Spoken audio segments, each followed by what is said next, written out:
So you've been hearing about Katchatheevu Island a lot. Katchatheevu is a strip of islands spanning just about 1.9 square kilometers. And if you can just have that, that's it. A tiny little island is what it is. It's located in the Park Strait, if you can have a look at it. A stretch of ocean which divides India and Sri Lanka. This is Katchatheevu, India, Sri Lanka, the Park Strait. It lies to the northeast, to Rameswaram town in India's Tamil Nadu state, and to the southwest of Sri Lanka, Sri Lanka's Jaffna city. And now, yet again, is at the center of a huge political furore and possibly the simmering undercurrent between two neighboring countries, that's India and Sri Lanka. Katchatheevu's significance to India extends beyond politics and involves various aspects such as religion, geopolitics, among so many others, fishermen being the center nerve. Look at this beautiful visuals of that St. Anthony's. This is in Sri Lanka. This is in Katchatheevu. Indian civilians are allowed onto the island, which is controlled by Sri Lanka, for just 2 days every year. This is during the festival of St. Anthony's. If we can have the St. Anthony's image here, it will give you a sense, and it's important to understand this.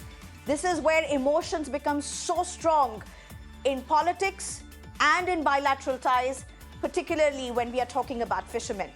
So this is St. Anthony's, and it is during the festival at St. Anthony's Shrine, the only structure on the island, that Indians are allowed here, the Indian civilians are allowed here. St. Anthony is considered to be the patron deity of seafarers. This year, Indian fishermen for the first time stayed away from the annual festival in February. It did not make headlines anywhere. It was a strong, emotive step that they took at their own level to drive a message about how Indian fishermen were being illegally arrested. An issue that every year keeps getting bigger and bigger for Sri Lanka, for Tamil Nadu in India. This, in a way, has to do with India's ceding of rights to Katchatheevu decades ago. Amid all the political furore in India over Katchatheevu, Sri Lankan government has not officially spoken about this yet.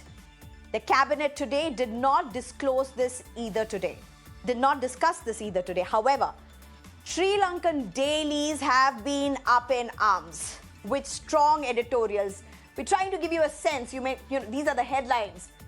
Katchatheevu Island is a done deal. India has no intention to reverse agreement. Katchatheevu was not India's to give away.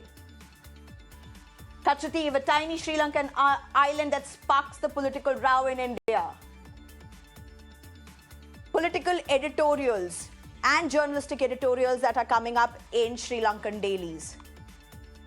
Back home, political rhetorics are at the peak as well as Tamil Nadu votes in the first phase on 19th of April. Between political opportunism, political convenience, and indefensible stance, what's the reality of Katchatheevu? Remember, it's not the first time that Katchatheevu has been raised to the fore during the heat of elections. Depending upon who has been in alliance with Congress, the rivals have raised it. In 2014, Jai Jayalalitha had raised it. This time, AIADMK is silent because it's no longer with the BJP. BJP has raked it up after being in power for 10 years and seeking a third 400 par mandate this time. But the issue was raked up just weeks before the elections, before the voting, by none other than Prime Minister Modi himself, steered by BJP Tamil Nadu Chief Annamalai. Congress and the latest entrant Chief Minister Stalin has slammed them for political opportunism and whipping up tales and drama.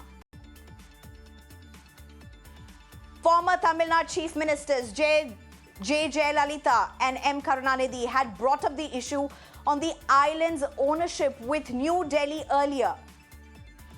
The rights of Indian fishermen are often linked to the Katchatheevu island and its surrounding waters, as it has been argued that by ceding it to Sri Lanka, the Indian government curtailed the livelihood rights of its own people in the southern state. But is it as straight and as simple as this sounds, as I make it sound as I read this? Getting back to the political rhetoric, the latest, Chief Minister Stalin has hit out at the BJP and Prime Minister Modi, the latest being the last rally he attended, alleging BJP has done a somersault on Katchatheevu with polls in mind. And if we could have those visuals, if we have them, of Chief Minister's rallies, claiming RTI information was wrong and contradictory to the 2015 RTI accessed under the same Modi government, where Chief Minister Stalin claims Modi government said that Katchatheevu was never part of India. Prime Minister Modi and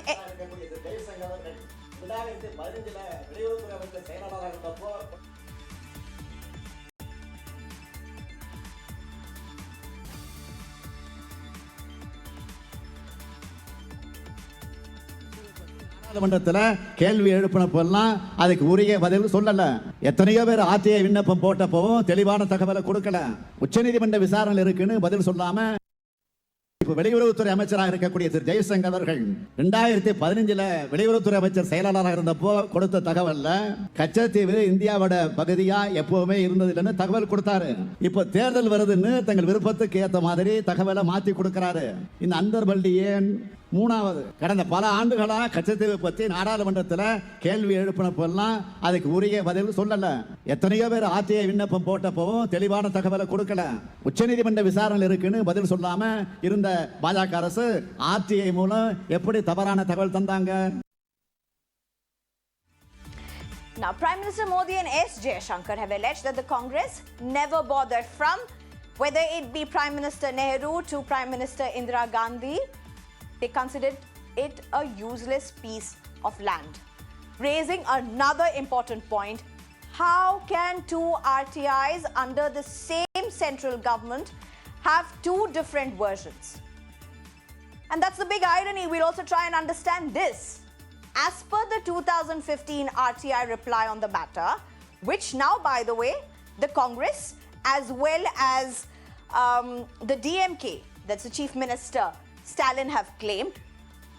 What does the 2015 RTI say? According to the reply, Katchatheevu Island lies on the side of India, Sri Lanka. That's the Sri Lanka side. And the Lanka International Maritime Boundary Line. There was no acquiring or ceding of Indian territory. And that's important. There was no acquiring or ceding of Indian territory, and that the area in question had never been demarcated. That's the 2015 RTI. However, what does the 2024 RTI say? Which is what the Prime Minister as well as the External Affairs Minister have now spoken about.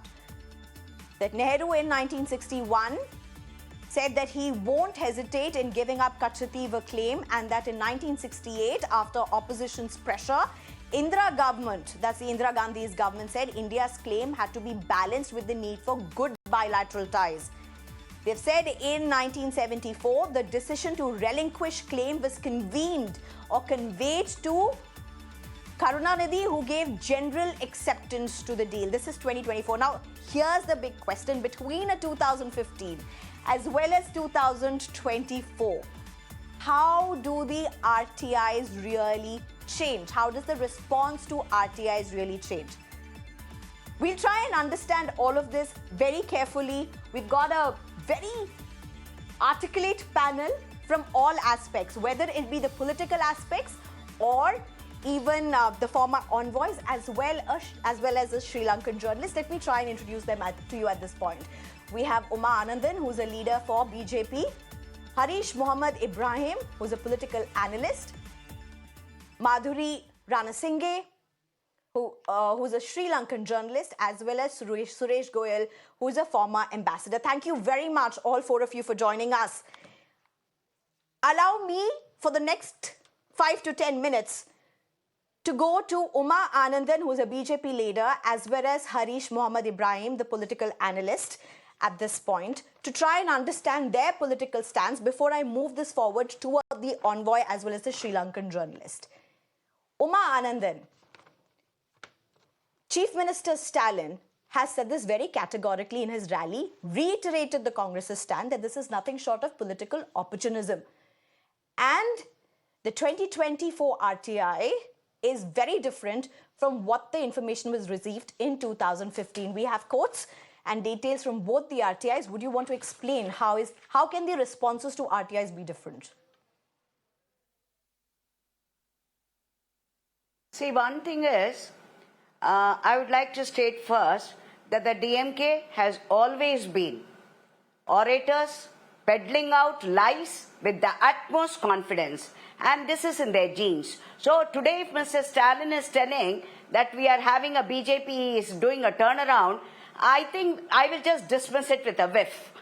Second, I would like to ask Mr. Stalin and the DMK, the then CM of Tamil Nadu, Ms. Jayalalitha, spoke about this issue in her usual confident self with all valid points in the Tamil Nadu Assembly. The Chief Minister, Mr. Karunanidhi, who was also there, a member of the Assembly, was not there. He chose to give a statement outside the Assembly. He did not come inside the Assembly to give a fitting reply to Ms. Jayalalitha, the then CM. What stopped him? Because she was quoting with all facts and figures. There. Why all this time when they were talking about Katchatheevu, they were always going, this DMK, with tears about the plight of fishermen, very conveniently forgetting that the then CM, Mr. Karunanidhi, was very, very hunky-dory in trying to push it under the carpet about this agreement. And you have always the history of Congress, which has been the author of so many controversies, problems that India faces today, starting from the partition days, starting from the Hindu genocide, taking the Kashmir issue to the General Assembly, you have the Bangladesh issue, you have the Hyderabad Nizam issue, we have the Goa, all these confusions and disasters, we can straight away pointing out to Gandhi, the Congress government, and this is another controversy. Now when fishermen are being harassed, see, we have the same, then AG Mr. Setalvad, Mr. Krishna Rao, all of them saying, how can they deny that the Ramanathapuram royal family had this in their ownership? Only after the abolition of Zamindari system, it was taken from him. Is that not true? Then, with whom does the ownership lie then? Let me just get in Mohammad Ibrahim at this point. Uma Anandan, I have come to you for your introductory remarks. Let me get in Mohammad Ibrahim at this point. Uma Anandan, please hold on. I will come back to you. I will come back to you. I will come back to you. Kindly hold it there. We will get back to you at this point. But first, let me go across to Mohammad Ibrahim. And also a request to our panelists, we are not making this a back and forth. This is a conversation over an issue that matters, that needs to be known, and the reality of it, whether it be political or beyond, needs to be understood. Mohammad Ibrahim, do you want to respond to some very strong allegations made by Uma Anandan? I don't want to respond to Madam Uma Anandan or PM Modi, who want to make sure to politicize the issue beyond spectacles. And what did Modi do in his 10 years of tenure for the fishermen community in Tamil Nadu? Number one, when it is Oki storm and the fishermen are dying inside the sea, the then defense minister hasn't even sent a helicopter chopper to go ahead and do the rescue operations. And number two, what did the Prime Minister and his regime did to all the fishermen community who has been affected with the recent cyclone hits Tamil Nadu in a much more larger devastation has been happening? What did the Prime Minister do? And number three, even the NDRF fund, not even a single rupee came so far to the fishermen community who have been devastated with the recent cyclone. And when all these has been happening for the last 10 years, when they were keeping all their mouths shut, and not even dare to help in whoever in need during this kind of devastation. And they don't have any moral authority to come inside Tamil Nadu and preach that they are the saviors of Tamil Nadu fishermen community. And the people of Tamil Nadu knew what kind of the double standard these BJP, I don't want to call them as a party. They are nowhere to be seen inside Tamil Nadu. They are not even a mere dust in Tamil Nadu soil for the people of not only to the fishermen community but to the entire state. BJP doesn't exist at all. So they can go ahead and brag about that they've been sophisticated as a mountain. They can show them as a mountain, but here they are not even a mole. And Uma Anandan, she's the lone who is the councillor from BJP, that kind of vote share wouldn't be happening inside Tamil soil, because those backstabbing which the Prime Minister Modi and the BJP government did to the people of Tamil Nadu will never be forgotten, never be forgiven. Okay, Mohammed, I can see Uma Anandan smile, but before I go to you, Uma Anandan, hold on. Before I get back to you, I want to ask Mohammed Ibrahim one more thing. Is this your response to the allegations that Uma Anandan has made? Because you have raised another set of allegations to which I will seek Uma Anandan's response. But do you have a response to what Uma Anand is speaking factually? What is when does facts and BJP goes hand in hand? Don't please make a joke out of it. They never ever BJP single way anywhere in this history of Indian democracy, whether they had never ever. What facts Mrs. Uma Anandan spread across the table for me to discuss about it? Not even a single fact has been right. They always want to peddle the lies to confuse the voters in a much more devastating way. They want to do a divisive politics in Tamil Nadu. And this never gonna play even a single vote to be under the favor of BJP government. And as I said earlier, BJP is zero in Tamil Nadu. Okay. And these kind of divisive politics or mockery politics doesn't have any vote share in Tamil Nadu. That Mrs. Uma Anandan will get to know once the results is out. Okay, Mohammed Ibrahim, you've made your point. Uma Anand to you, Anandan to you. My question now, two aspects of it. One, to what Mohammed Ibrahim has said is also what the Congress, as well as the Chief Minister Stalin, as well as DMK have said. In fact, on this issue, AIA-DMK is also not standing with you, and that's the irony. You both were allies at one point. BJP and the AIA-DMK were allies at one point, just the last elections, and you both are not even seeing eye to eye on this issue that is so emotive for a section of community in Tamil Nadu, and that's fishermen, a huge issue. Now, is this a politics of convenience? See, yes, first, and then it's to you alone. Please go ahead. Partners in crime in the Katchatheevu issue. Congress and DMK were partners in crime in the Katchatheevu issue. So naturally, they will both scratch each other's back. But Anna DMK should first go through their archives and see what their beloved Chief Minister, Ms. Jayalalitha, spoke in the Tamil Nadu Assembly in 2016, June. What has she spoken? Please let them refresh it. Or would they like to bury that honest outburst of Ms. Jayalalitha in the Assembly under the carpet? And second, did he answer any one allegation? When Ms. Jayalalitha spoke about this in the Assembly, why did Mr. Karunanidhi not come to the Assembly and give her an answer? Why did he answer to this outside the Assembly? And you say about the RTI, which gives a different thing. He spoke about the 10 years alone, the fishermen's agony. The fishermen have been undergoing this agony for the last 40 years. Why is he talking only about the last 10 years? This has been Mr. Jaishankar, our External Affairs Minister, speaks about the letters written when he was in the External Affairs Ministry as an officer not as a minister in our regime now. So Mr. Stalin has written so many times and he gives the proof for that. So the DMK, let him come to the point. Let him not talk about. He is entitled to his hallucinations to say BJP is nothing you spoke here. about the Please, RTIs, all Anandan. these hallucinations. Since you spoke about the RTIs, let's just look at the and that is not a 2015. point of argument here. The argument is Anandan, we'll come to you. Hold on, Anandan. I know you have a lot to say. I know you're a firebrand leader for your party, but kindly hold it. I have two things to ask for 2015, and I'm going to reiterate this thing. And I also have to go to the other two panelists, to whom I will go first, right after you. But Anandan, I'm going to give you only 30 to 40 seconds.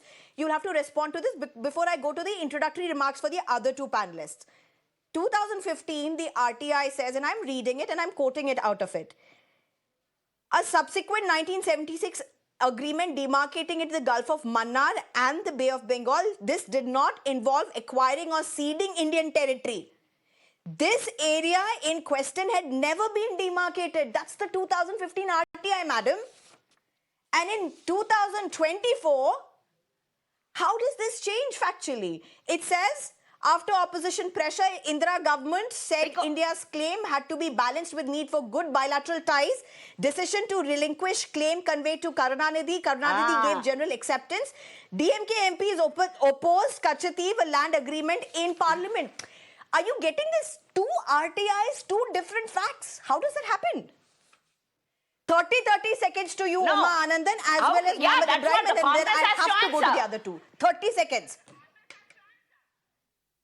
See, first I would like to ask, if that was so, what stopped the DMK government from going to the Supreme Court? What stopped the DMK government from going to court? Ms. Jayalalitha very clearly said that, and our former Prime Minister, Mr. Vajpayee, told in the Parliament that this issue should be taken to the Supreme Court that time. These things cannot be hidden under the carpet. And Mr. Nehru's comment... Okay, your 30 seconds is over. Mohammed Ibrahim, your 30 seconds starts now. How can the Prime Minister be careless about it? Anandan, let Mohammed Ibrahim speak, Anandan. Yes. Your 30 seconds are over to you, Mr. Mohammed Ibrahim. 30 seconds. Okay. The BJP can brag about anything. What did they do for the Arunachal issues where the Chinese infiltration has happening for the last 10 years? Why the 56-inch chest PM Modi has been silent on those issues? Once they're taking up an issue of 50-year-old history, what did they do for the Indian constitution? Come to the point, man. Madam, you don't have any decency. Madam, you don't have any decency. Madam, you don't have any debate decency. Anandan, I haven't interrupted you. have to allow Mohammed Ibrahim to finish. I haven't interrupted you. You Have some political There's decency. no conversation. Have some political decency. Mohammed Ibrahim, 10 seconds extended, 10 seconds more. Please finish. Please Anandan, please wait. Please hold it, Anandan. Please respect the panelists. Mohammed Ibrahim, go ahead. 10 seconds. They don't have any political decencies on debate. I would like to remind you that. I want to remind you that. From 1974, Anandan, whatever his response, that's his right to respond. The viewers can see, the viewers understand everything. Let him speak. They don't want the viewers to understand the truth. That is what the BJP is all about. They always want to spread the lie, and they don't want what to... What has Arunachal Pradesh got to do with the Katchatheevu? Madam, please calm down. Ma'am, please calm down. All right. Please calm down. Please calm down.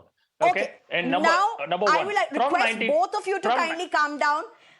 There are two panelists who have waited for 10 minutes. You haven't even heard my response. You haven't even given my response to be heard, and you have won the battle.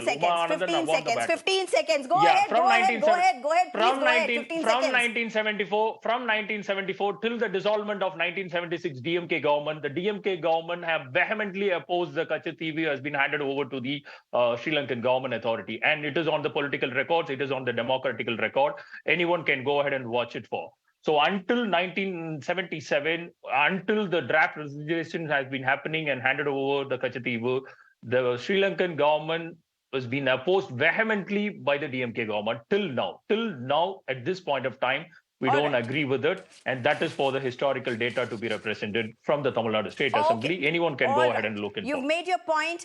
To both of you, Anandan and Mohammed Ibrahim, allow me the next few minutes, next 10 minutes to have a conversation with two other panelists and we'll return to you.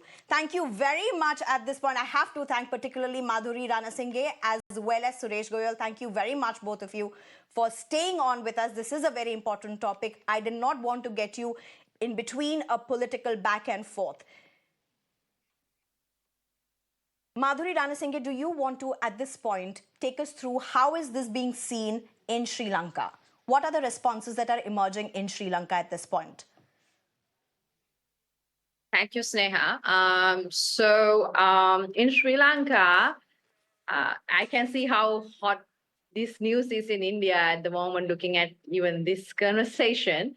But in Sri Lanka, it's not in mainstream medias, I would say. It's not as discussed as how we are doing in India.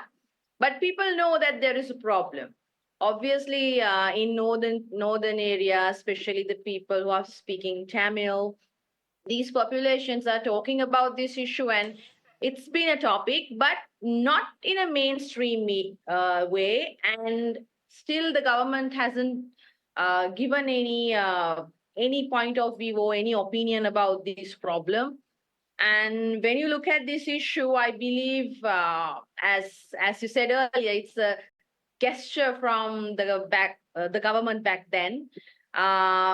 This issue, as what I see and what most of the journalists and how we see is, it's basically a fishing issue. Like, I see how fishing communities are affected, especially in Sri Lanka and India, over this stretch. And I believe that there should be a scientific solution, especially we can come up to an ecological or mathematical solution how to divide these resources sustainably among the two communities. And also, I have seen how people are celebrating these functions, especially the St. Anthony's Church Festival at Katchatheevu Island.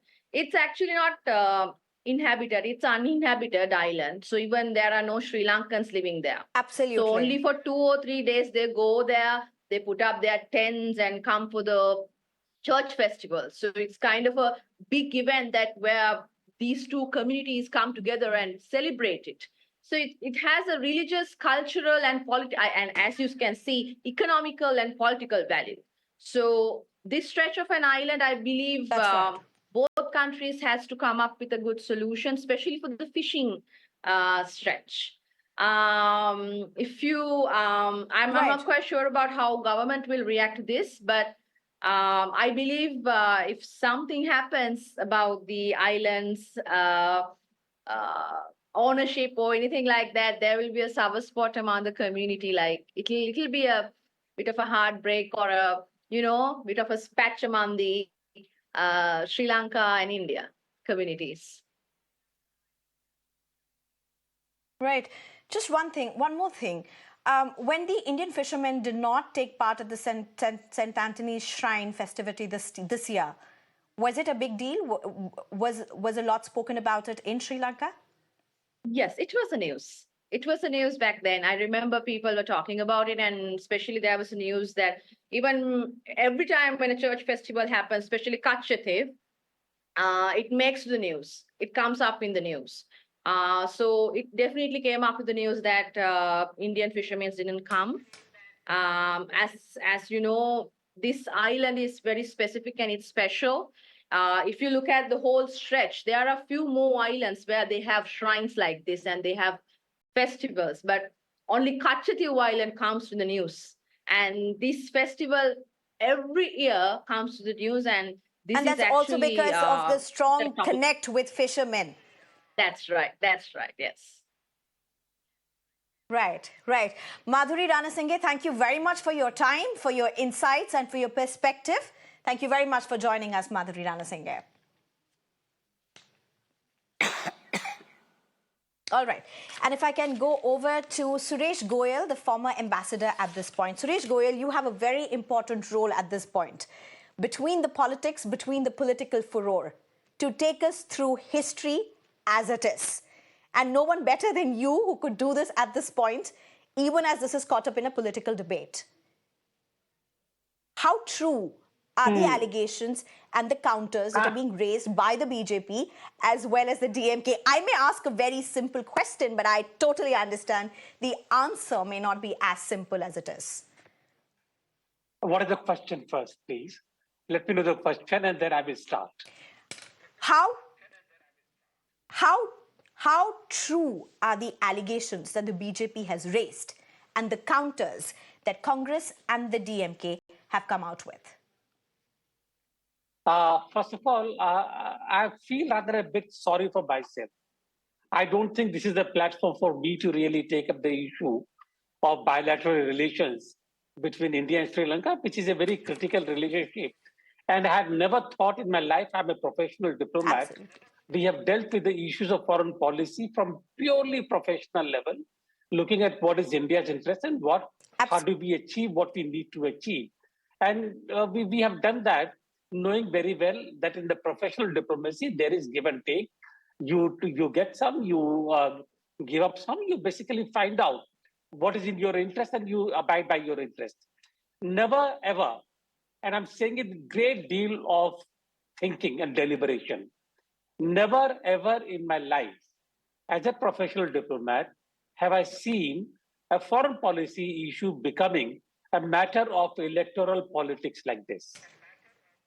And I think we need to realize when we make issues of foreign policy a matter of electoral politics in this manner, that we are giving a handle to some powers in our neighborhood who may be actually antithetical to us and who may want to develop on these issues to basically put India in a bad light, and who may actually want to take advantage of the situation that India is put in. And therefore, I'm really sorry. I'm really sorry to see this kind of a debate going on, which is not at all in accordance or really in terms of India's interest, which is very, very superficial and undesirable, really.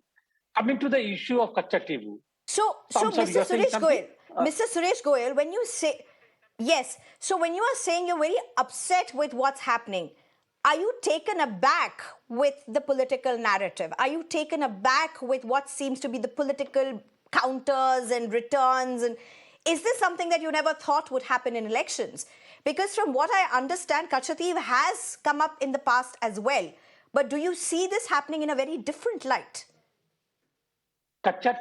I remember I joined the services in 1978.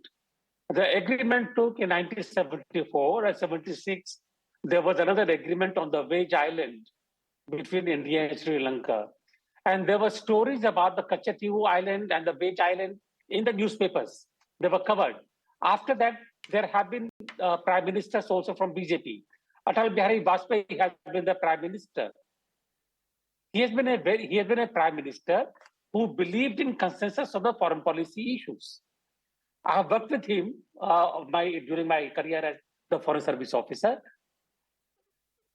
Even when he was representing India in the United Nations, in Geneva and in New York, he went along with the point of view of India, which was given by the government of India at that time, whichever the party in power.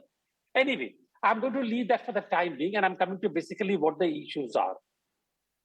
The point really here is that if we look at what actually happened in 1974 over Katchatheevu, whatever Nehru might have said in 1960s, 1970s, whatever it is, whatever Mrs. Gandhi might have said, but if we look at when was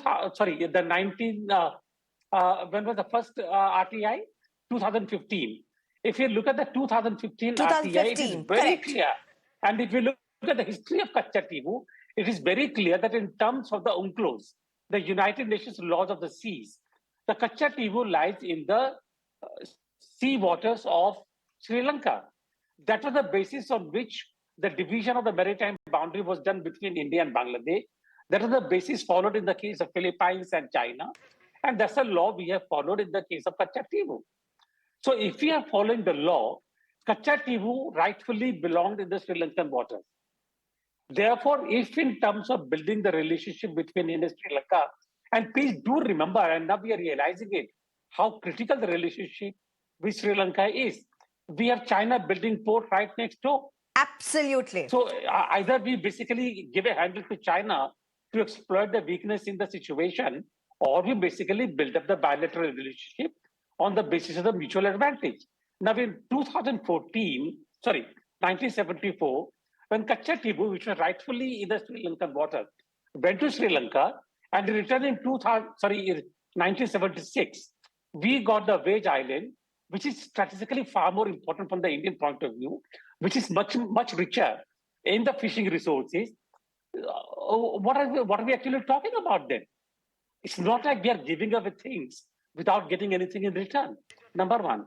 Number two, what are we talking about the arrest of the fishermen? Is it yesterday only or day before yesterday? 10 years?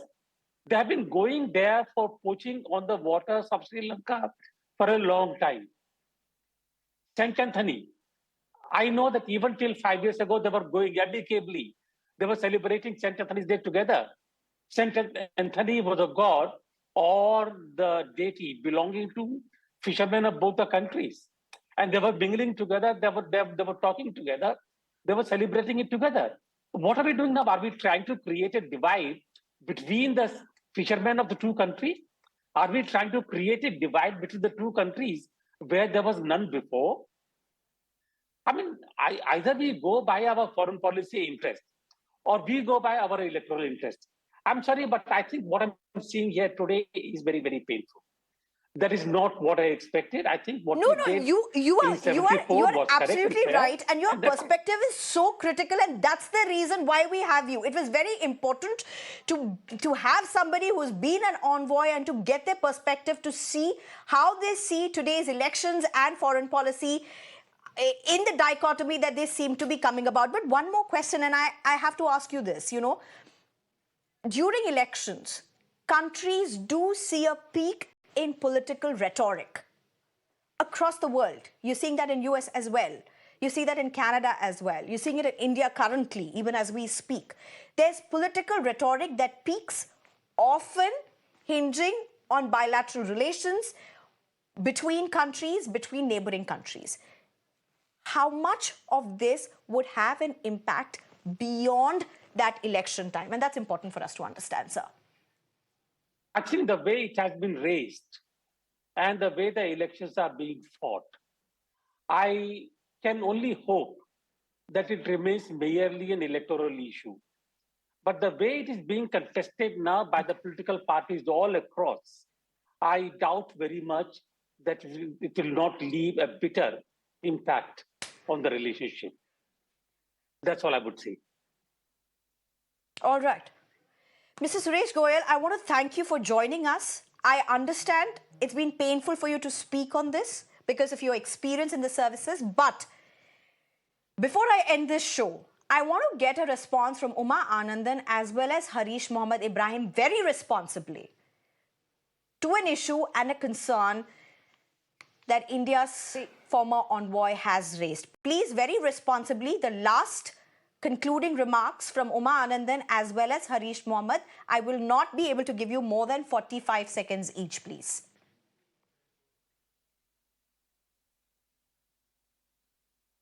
Can I start? Uma Anandan, please go ahead. Yes, please. Yes, please, Uma Anandan, go ahead. See, first, with due respect to the bureaucrat from the the IFS officer, I would like to state he spoke about give and take for the foreign policy. But the give and take cannot be compromised for our national interest. That is the first thing that we think about. Second, my rival was talking about politicizing and the fishermen's thing as if it has been happening only in the last 10 years.